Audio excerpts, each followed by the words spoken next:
Joseph Vijay Thalapathy. ప్రజలు తిట్టుకుంటున్నటువంటి రోజులలో విజయ్ ప్రస్తుతం ఉంటున్నటువంటి పరిస్థితి. 41 మందిని పొట్టన పెట్టుకున్నటువంటి విషయం ఇది. జోసెఫ్ విజయ్ కనుక ఇంకొకసారి ఈ మీటింగ్లు, ఈ పబ్లిక్ గ్యాదరింగ్లు, ఈ రాజకీయ పార్టీలోని ఏమైనా తమాషాలు చేస్తే ఆయన ఇంట్లో బాంబు పెడతాని డయల్ 100కి ఒక ఆయన వార్నింగ్ ఇచ్చాడు. ఈ వాడి వేడిలో ఈ కరూర్ సంఘటన తర్వాత తమిళనాట రాజకీయాలు మొత్తం మారిపోయినాయి. డిఎంకే ఏఐడిఎంకే సైడ్ పోతా ఉన్నాయి. విజయ్ని ఛీ అనే రోజులలోకి తీసుకొచ్చారు. 41 మంది మరణించిన తర్వాత కూడా ఎలాంటి పశ్చాత్తాపం లేకుండా స్పెషల్ ఫ్లైట్లో చెన్నైకి వెళ్ళిపోయినటువంటి విజయ్ని ఆ రోజు నుండి ఆయన అభిమానులు కూడా ఛీ కొడతా ఉన్నారు. అలాంటి నీకు రాజకీయాలు అవసరమా అన్నట్టుగా తమిళ ప్రజలు తిరస్కరిస్తూ ఉన్నారు టీవీకే పార్టీ. తర్వాత రాజకీయ రంగు పులుముకొని ఊసరవెల్లిలా మారుతున్నటువంటి విషయం. అరే పిచ్చినా కొడుక, ఎవరిది ఎక్కడ జరిగింది? ఎక్కడ జరిగింది? కోట్లాది మంది పోయినటువంటి చోట తొక్కిసలాట జరగడం కామన్ ఏం కాదు. అతి జాగ్రత్త తీసుకోకపోవడం, అసలు ఏం జరుగుతుందో ఆలోచన లేకపోవడం, అది ప్రభుత్వాన్నే తప్పు అనుకున్నాను. మరి ఈడ ఎవరిది తప్పు? క్రిస్టియానిటీకి సంబంధించినటువంటి లీడర్ అయ్యేసరికి ఈ విధంగా మాట్లాడతారా? అక్కడ సనాతన ధర్మానికి సంబంధించినటువంటి ముఖ్యమంత్రి గారి మీద విషం జల్లుతూ ఇక్కడ విజయ్ మీద చీమ కూడా గర్వకుండా చేస్తారా? నమస్తే, వెల్కమ్ టు చిత్రగుప్త్. నేను మీ ఉదయ్ కిరణ్. తమిళనాడు రాజకీయాలలో మరో బాంబు పేలింది. కరూర్ సంఘటన తర్వాత విజయ్ తలపతి, జోసెఫ్ విజయ్ తలపతి, ఆయన ఎక్కడ చూసినా కూడా చివాట్లు, ప్రజల నుండి ఒక వ్యతిరేక భావన, ప్రజలు తిట్టుకుంటున్నటువంటి రోజులలో విజయ్ ప్రస్తుతం ఉంటున్నటువంటి పరిస్థితి. ఎందుకు మరొకసారి విజయ్ వీడియోతో మీ ముందుకు వచ్చినంటే, నా వెనక ఒక వార్త కనిపిస్తూ ఉన్నది. ఆ వార్త క్లుప్తంగా చూస్తే, మరోసారి మీటింగ్ పెడితే బాంబు పెడతా, విజయ్కు బెదిరింపులు. సినీ నటుడు టీవీకే చీఫ్ విజయ్కి బాంబు బెదిరింపులు వచ్చాయి. డయల్ 100కు కాల్ చేసిన దుండగుడు విజయ్ మరోసారి పబ్లిక్ మీటింగ్ నిర్వహిస్తే ఆయన ఇంట్లో బాంబు పెడతా అని హెచ్చరించినట్లు సమాచారం. దీంతో చెన్నైలోని విజయ్ ఇంటికి పోలీసులు భద్రత పెంచారు. నిందితుడు ఆచూకీ తెలుసుకునేందుకు లొకేషన్ ట్రేస్ చేస్తున్నారు. ఇటీవల కరూర్లో విజయ్ పర్యటించగా జరిగిన తొక్కిసలాటలో 41 మంది చనిపోయిన విషయం తెలిసిందే. 41 మందిని పొట్టన పెట్టుకున్నటువంటి విషయం ఇది. జోసెఫ్ విజయ్ కనుక ఇంకొకసారి ఈ మీటింగ్లు, ఈ పబ్లిక్ గ్యాదరింగ్లు, ఈ రాజకీయ పార్టీలోని ఏమైనా తమాషాలు చేస్తే ఆయన ఇంట్లో బాంబు పెడతాని డయల్ 100కి ఒక దుండగుడు అంటున్నారు. ఒక తమిళవాది, తమిళియన్ అనుకోండి, ఆయన వార్నింగ్ ఇచ్చాడు. ఆ దుండగుడి లొకేషన్ ట్రేస్ చేసుకుంటూ పోలీసులు అదే కసరత్తు చేస్తూ ఉన్నారు, అదే పనులు ఉన్నారు. ఒకవైపు ఏఐడిఎంకేకి సంబంధించినటువంటి పళనిస్వామి, ఇక వాళ్ళకి సంబంధించినటువంటి మీటింగ్ టైంలో టీవీకే జెండాలు ఎగరడం వల్ల అందరూ కూడా మా వైపే ఉన్నారు, ఎన్డీఏ కూటమికి సంబంధించినటువంటి పని మొదలైపోయింది అని మాట్లాడడం స్టార్ట్ చేశాడు. కానీ టీవీకే నేతలు ఒకవైపు సుప్రీంకోర్టుకు పోయిర్రు, మరొక వైపు ఇక్కడ ఎన్డీఏ కూటమిలో మేము లేమన్నట్టు తిరస్కరిస్తున్నారు. ఈ వాడి వేడిలో ఈ కరూర్ సంఘటన తర్వాత తమిళనాట రాజకీయాలు మొత్తం మారిపోయినాయి. తమిళనాట రాజకీయాలన్నీ కూడా వన్ సైడ్గా డిఎంకే ఏఐడిఎంకే సైడ్ పోతా ఉన్నాయి. విజయ్ని ఛీ అనే రోజులలోకి తీసుకొచ్చారు. 41 మంది మరణించిన తర్వాత కూడా ఎలాంటి పశ్చాత్తాపం లేకుండా స్పెషల్ ఫ్లైట్లో చెన్నైకి వెళ్ళిపోయినటువంటి విజయ్ని ఆ రోజు నుండి ఆయన అభిమానులు కూడా ఛీ కొడతా ఉన్నారు, తిరస్కరిస్తూ ఉన్నారు. నువ్వేం రాజకీయాలకు పనికొస్తావు? 41 మంది నిన్ను చూడడానికి వస్తే అక్కడ నీళ్ళ సదుపాయం, ఏ సదుపాయం లేకుండా మా బీదల ప్రాణాలను పొట్టన పెట్టుకొని నువ్వు స్పెషల్ ఫ్లైట్లో వెళ్ళిపోయినావు. అలాంటి నీకు రాజకీయాలు అవసరమా అన్నట్టుగా తమిళ ప్రజలు తిరస్కరిస్తూ ఉన్నారు టీవీకే పార్టీ. ప్రజలలో మార్పు, తమిళనాడు రాజకీయాల్లో మార్పు కోసం మేము తెచ్చాను, ప్రజా మార్పే తమిళనాడు అభివృద్ధికి కారణమవుతుంది అంటూ టీవీకి శంకుస్థాపన చేస్తుందని చెప్పి మాట్లాడినటువంటి విజయ్ తర్వాత రాజకీయ రంగు పులుముకొని ఊసరవెల్లిలా మారుతున్నటువంటి విషయం.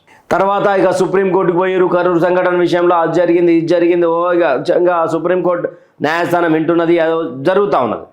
ఈ సందర్భంలో విజయ్ ఇంటికి బాంబు అలర్ట్ అనేది చాలా భయంకరమైనటువంటి విషయం. అంటే అంత ఈజీగా ఒకరిని భయపెట్టడం అంత ఈజీ కాదు. అంత ఈజీగా బాంబు పెడతామని ఎవరు చెప్పరు.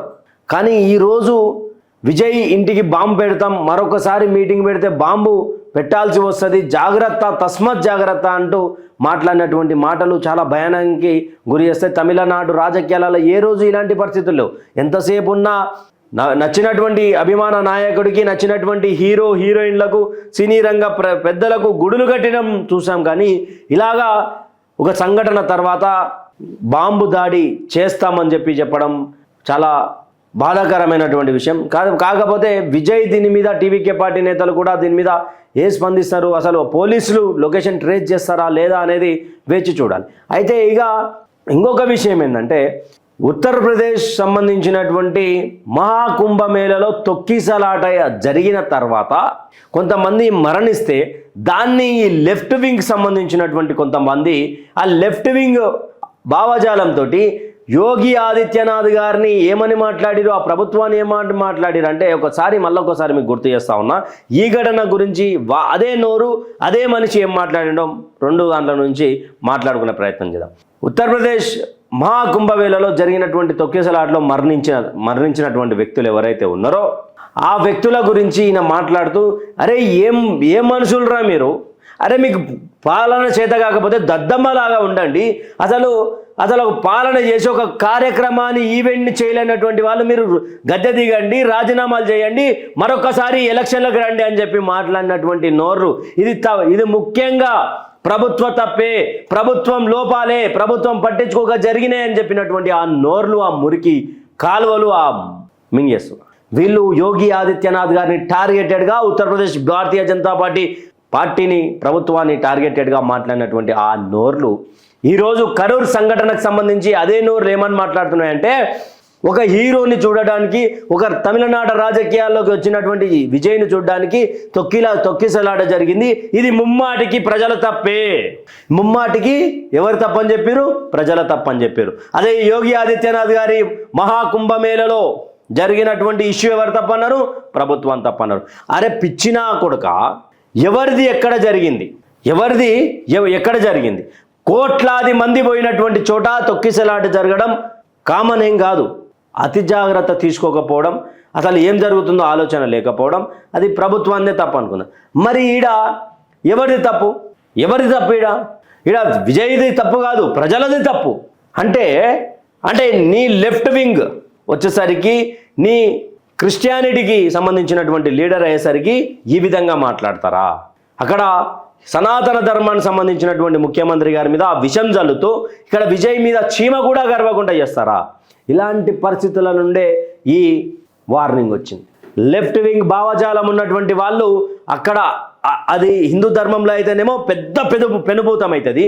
అదే వీళ్ళ ధర్మానికి వచ్చేసరికి, వీళ్ళ ధర్మంలో ఉన్నటువంటి జోసెఫ్ విజయ్ చేసినటువంటి ఈ కార్యక్రమంలో రాజకీయంగా హత్య చేయబడ్డటువంటి తొక్కిసలాట విషయంలో ఆ 41 మంది, ఇది ఎవరి తప్పు ఈ తొక్కిసలాటలో అంటే 41 మందిదే తప్పు, ప్రజలది తప్పు, కానీ విజయ్ది ఎలాంటి తప్పు లేదు అని చెప్పేసి ఒక క్లీన్ చిట్ ఇస్తూ ఉన్నారు కొంతమంది.